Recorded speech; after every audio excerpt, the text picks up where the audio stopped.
Y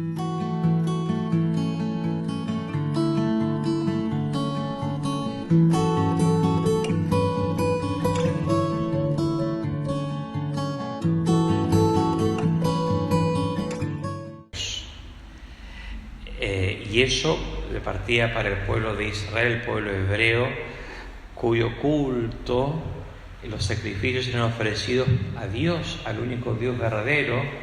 Los romanos tenían muchos dioses, por lo tanto eran idólatras.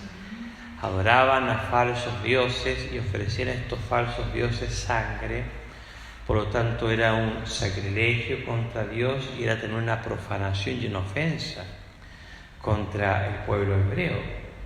Y eso, junto con toda esta mirada lamentable y este reconocimiento de la intención de Pilato, que vaya que Pilato en más de una oportunidad en el Evangelio se muestra cómo él recibe luces del sentido común, del razonamiento, guiado por la rectitud, y también de su esposa.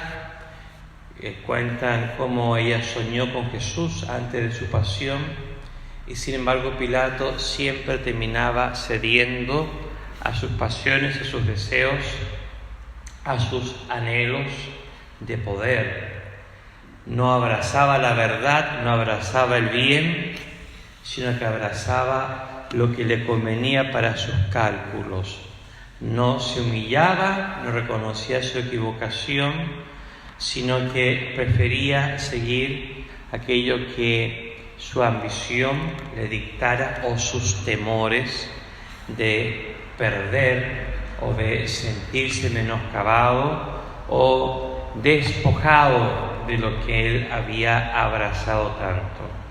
Esta situación que ocurre, esta profanación o este atentado a la dignidad del pueblo de Israel, de estos galileos, tiene repercusiones históricas, porque él estaba encargado por el Imperio de Roma de mantener la paz.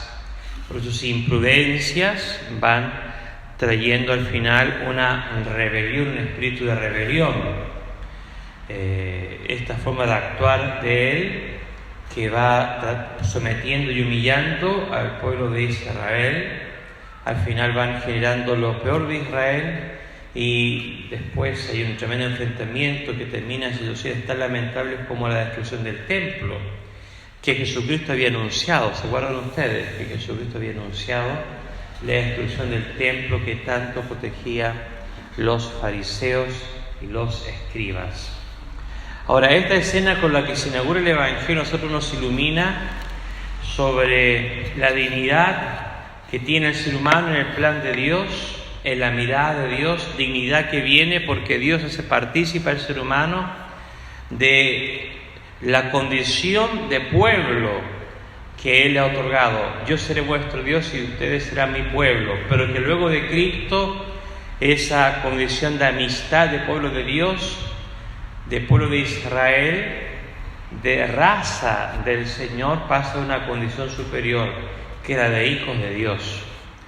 Pero esto está dentro del contexto en que Jesucristo está iluminando esta mentalidad corrompida o herida del fariseísmo imperante, donde miran una circunstancia trágica, la tragedia, como un anuncio o un acuso del pecado de quien sufre, porque en el fondo están diciendo que esto que le pasó a los galileos, o lo que también el Señor les hace mención, aquellos que murieron derribados, aplastados por una torre que se cayó, eso fue un castigo o una consecuencia de los pecados.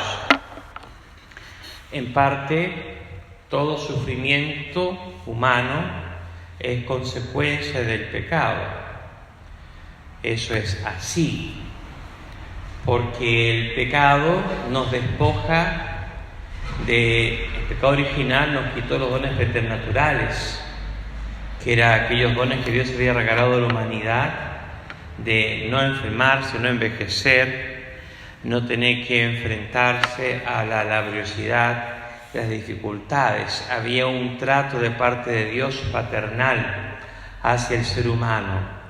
Pero como el ser humano quiso prescindir del amor paternal, de la luz, de la voluntad de Dios, del querer de Dios, que como un padre quería conducirnos y alejarnos del mal y del error, de la mentira, entonces quedó el ser humano despojado, rechazó ese amor providencial de Dios, ese amor paternal, esos dones de Dios, y quedó completamente al arbitrio de su condición de criatura.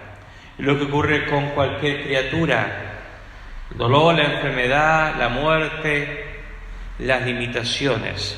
Sin embargo, por la gracia de Cristo, estas contrariedades que dan a conocer nuestra fragilidad, dan a conocer nuestra limitación, en las que también nosotros agonizamos en medio del valle de lágrimas, y también le decimos al Señor, si se puede, aparte de mí este cáliz.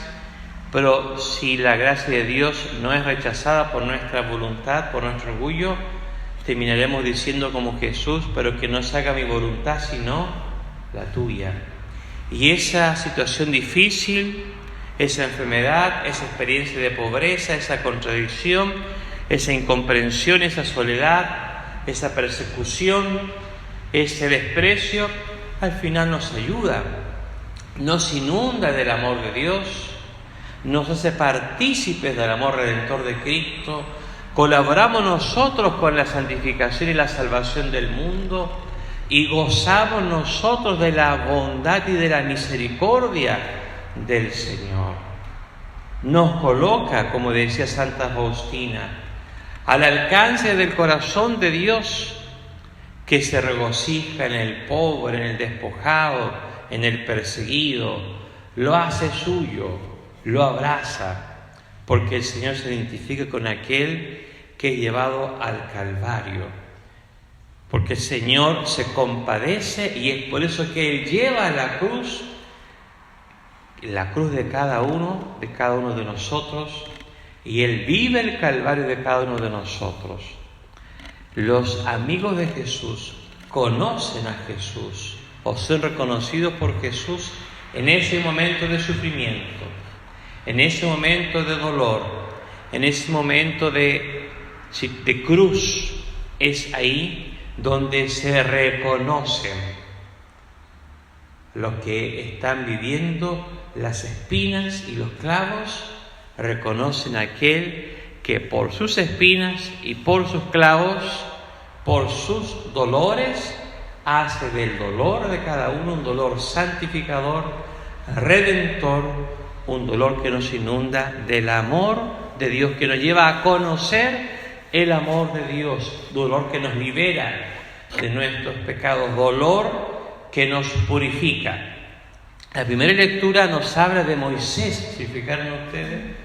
También la segunda lectura nos hace mención de Moisés, pero en la primera lectura hay un gesto que le pide Dios, que habla a través de esta zarza ardiente cuyo fuego no consume la zarza, signo de la eternidad, signo de la omnipotencia divina, de la trascendencia de Dios.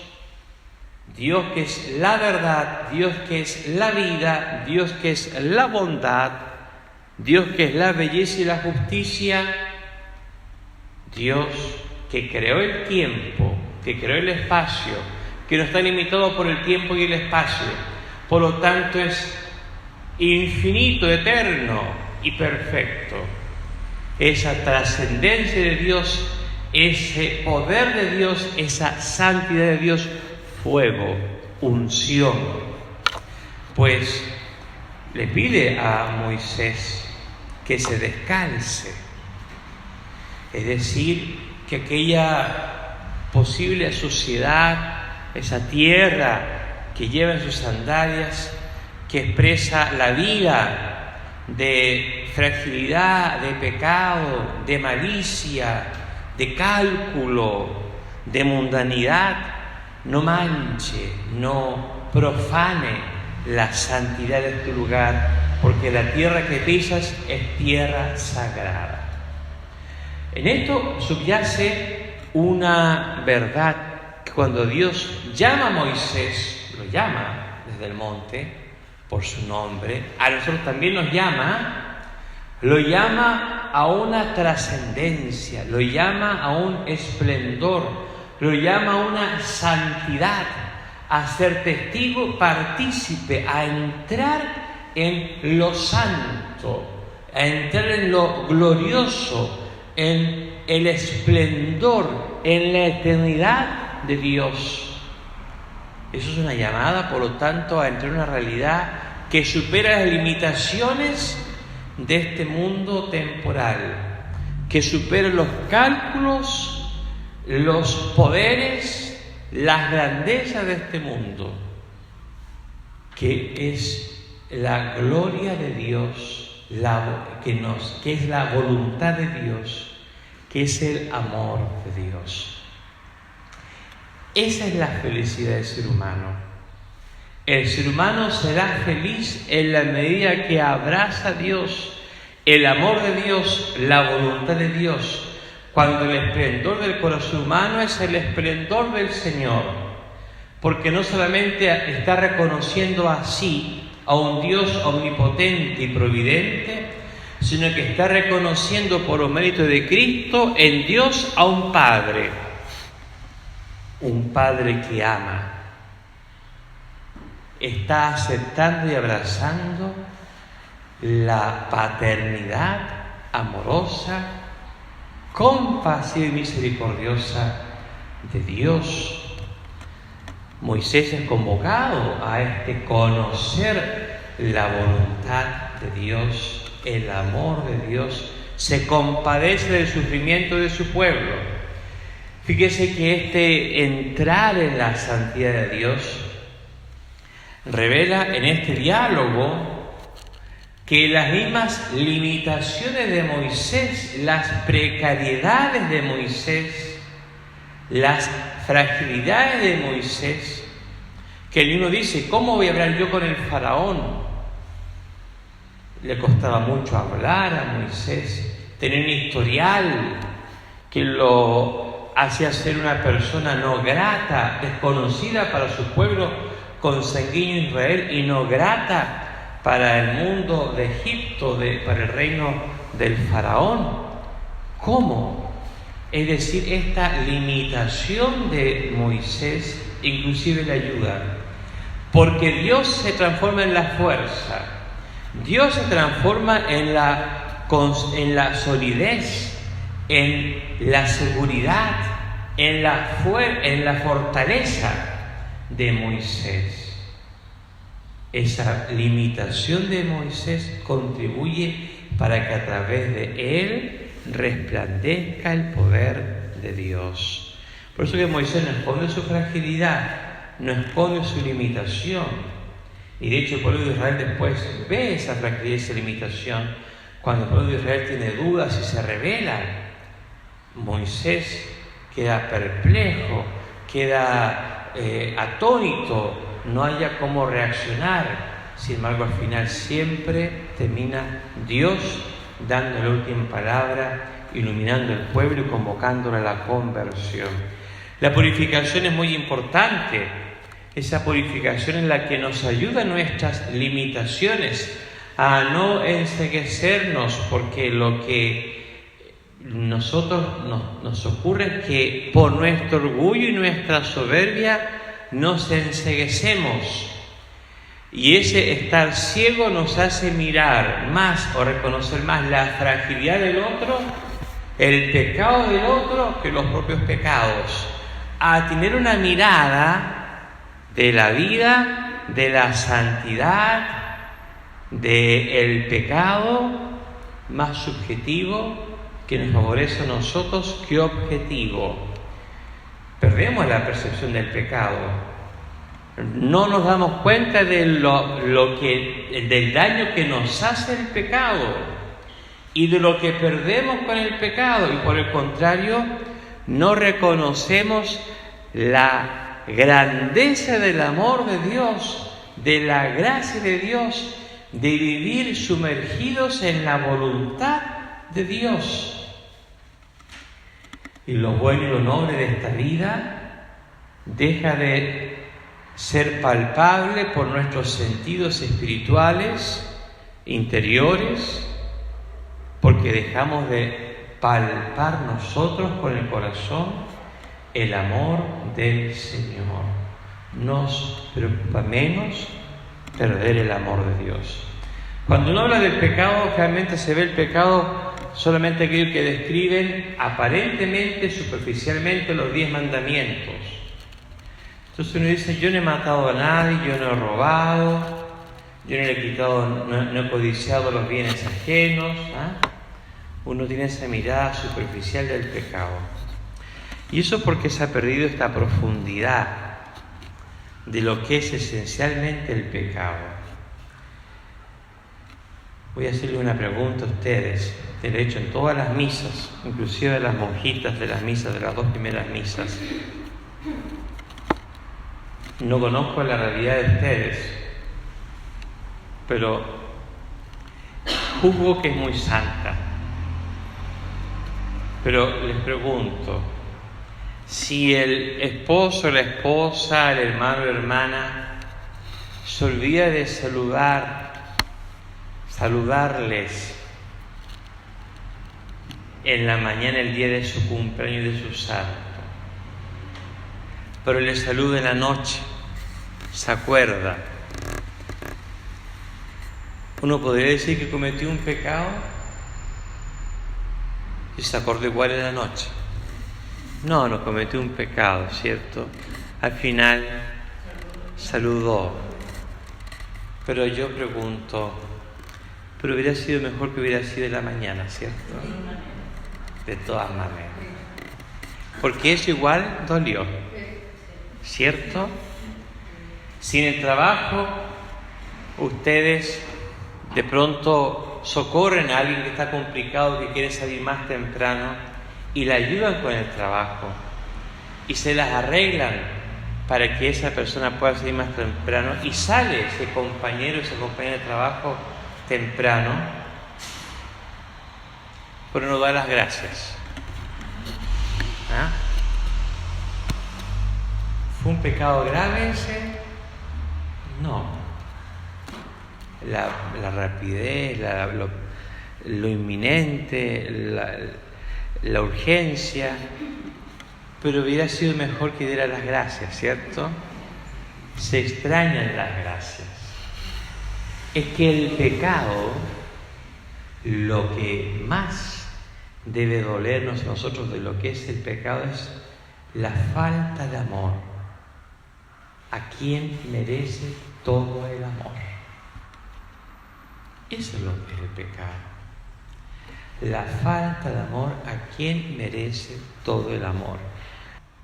Por eso que la invitación a purificarnos, a purificar la intención, a purificar el corazón, a purificar nuestra fe, nuestra vida espiritual, a buscar, esta convocatoria a buscar lo que de verdad debe mover el corazón del creyente es a buscar el amor de Dios.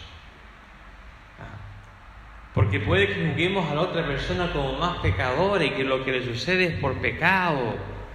Sin embargo, en realidad nuestra mirada tiene que ser hacia el interior. Yo, ¿cómo estoy actuando yo? Porque puede que yo pueda reconocer mayor expresión de amor de Dios hacia mí. Y eso me exige a mí dar más fruto. Más fruto. Puede que a mí se me entregó un fervor, a mí se entregó una luz, a mí se me entregó una capacidad, una cualidad, una virtud. Y que tengo que dar fruto, no de vanagloria, no de orgullo, no de suficiencia, no para mostrar al otro su incapacidad, no para despreciar al otro, no para sentirme mejor que el otro, que yo cumplo más que el otro, que yo hago más que el otro, que soy más virtuoso que el otro, sino para amar a Dios y dar la vida por el otro. Porque eso es lo que hace Jesús. Fíjense, Fue una tragedia, un escándalo, una cosa terrible esto de que mezclara Pilato la sangre de los galileos con la sangre de las bestias. Pero esto es algo mucho más grande, que Dios haya mezclado, perdónenme la palabra, su vida divina con la sangre humana. Ella ha abrazado cuerpo humano, alma humana, carne humana, sangre humana. Mañana lo celebramos, la fiesta de la Anunciación, mañana hay que rezar, ir a misa el que pueda, y la oración. Y esa sangre haya sido derramada en esta tierra, en las rocas, en el monte de la Calavera, en el madero de la cruz, derrama sangre por amor a Dios y por amor a nosotros, porque en eso consiste la santidad, en eso consiste la conversión. El hambre de conversión consiste en eso, no en ser jueces ni sentirnos mejores o buscar ser mejores o tranquilizar nuestra conciencia con el afán del cumplimiento. La conversión y el hambre de conversión consiste en querer dar la vida por Dios y por mis hermanos. Dar la vida por el otro, no ser juez del otro, sino dar la vida por él, aunque sea mi enemigo, como lo hace Jesús. Le pedimos a la Virgen Santísima, nuestra Madre, que nos ayude.